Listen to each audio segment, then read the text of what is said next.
దేశంలోనే తొలిసారి నీటి అడుగున మెట్రో రైలు సేవలు అందుబాటులోకి రాబోతున్నాయి. ఈ చారిత్రక ఘట్టానికి బెంగాల్ రాష్ట్రంలోని కోల్కతా మెట్రో వేదిక కానుంది. పశ్చిమ బెంగాల్లోని హుగ్లీ నది కింద నిర్మించిన సొరంగ మార్గంలో మెట్రో సేవల్ని ప్రధాని నరేంద్ర మోదీ ఇవాళ ప్రారంభించనున్నారు. హుగ్లీ నది కింద నిర్మించిన సొరంగ మార్గంలో ప్రయాణికులకు సరికొత్త అనుభూతుల్ని పంచేలా మెట్రో సేవలు అందుబాటులోకి రానున్నాయి. కోల్కతా ఈస్ట్ వెస్ట్ మెట్రో కారిడార్లో సుమారు 120 కోట్ల వ్యయంతో ఈ రైలు మార్గాన్ని నిర్మించారు. ఈ మార్గంలో 3 స్టేషన్లున్నాయి.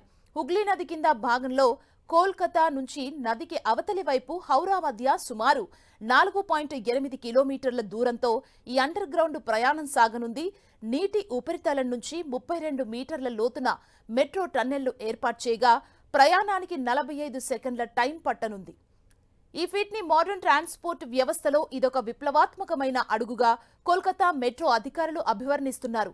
7 నెలల పాటు ట్రయల్ రన్స్ జరిపారు. ఇప్పుడు రెగ్యులర్ ప్రయాణాలకు అనుమతికి రెడీ చేశారు. ఈస్ట్ వెస్ట్ మెట్రో కారిడార్ కు ఫిబ్రవరి 2009లో పునాది పడింది.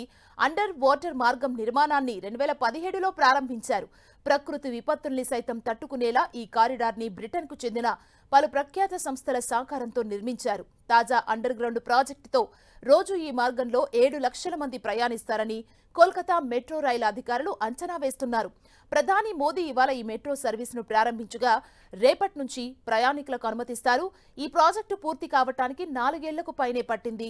టన్నెల్ నిర్మాణం వల్ల సమీప ప్రాంతంలోని నివాసాలు దెబ్బతినగా అభ్యంతరాలు కూడా వ్యక్తమయ్యాయి. చివరకు స్థానికులను ఒప్పించి పరిహారం చెల్లించి నిర్మాణం పూర్తి చేసింది metro rail Kolkata. Howrah metro station నీటి ఉపరితలానికి 16 మీటర్ల దిగువన మెట్రో రైళ్లు పరుగులు తీయనున్నాయి. తద్వారా భారతదేశంలోనే అత్యంత లోతైన మెట్రో స్టేషన్గా రికార్డుల్లోకి ఎక్కనుంది.